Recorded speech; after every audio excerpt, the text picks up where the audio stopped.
Você acha que um assassino poderia se tornar um santo?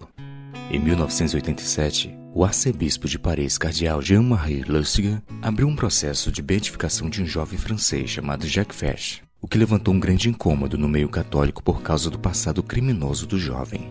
Jacques Fesch, apesar de ser filho de um rico banqueiro, em 24 de fevereiro de 1954, teve a ideia de cometer um assalto a uma casa de câmbio e na fuga acabou tirando a vida de um policial.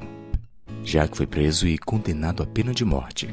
Porém, segundo o relato de seu diário, ele se converteu de forma inesperada na noite de 28 de fevereiro de 1955.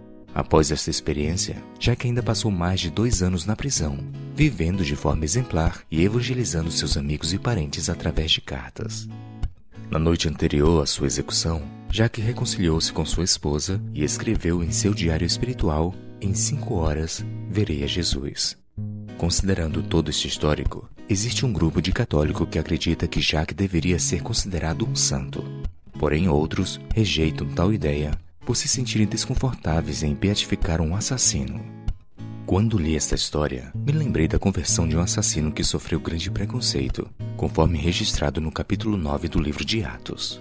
O contexto desta passagem narra a conversão de Saulo, o qual era um conhecido assassino de cristãos. Logo no início do capítulo, Saulo surge pedindo autorização para caçar cristãos e levá-los para a prisão. Porém, no meio do caminho, Deus aparece para Saulo e lhe mostra que o que ele está fazendo era errado. Saulo ficou cego e foi levado para a cidade de Damasco, onde ficou 3 dias sem ver nada. Neste contexto, Deus enviou uma mensagem para Ananias, para que este fosse visitar Paulo. Veja a resistência que ele demonstrou a partir do verso 13. Ananias, porém, respondeu: "Senhor, de muitos tenho ouvido a respeito desse homem, quanto mal tem feito aos teus santos em Jerusalém.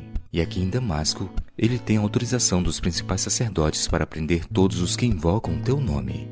Mas o Senhor disse a Ananias: "Vá, porque este é para mim um instrumento escolhido para levar o meu nome diante dos gentios e reis, bem como diante dos filhos de Israel." Percebe a resistência de Ananias em visitar Paulo, mesmo depois de uma ordem direta de Deus? A razão é que, em algum nível, Ananias não confiava que Deus poderia escolher alguém que, aos olhos humanos, estava longe demais do cristianismo. Porém, Deus surpreendeu a todos ao escolher alguém que jamais seria escolhido pelos homens. Paulo, que era um perseguidor, passou a ser perseguido. De assassino, passou a propagar a vida. De inimigo, passou a ser missionário de Cristo.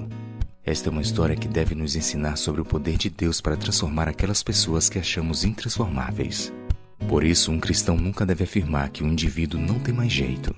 Talvez a pessoa que você está julgando como um caso sem solução pode ser o próximo missionário que Deus usará poderosamente para abalar o mundo.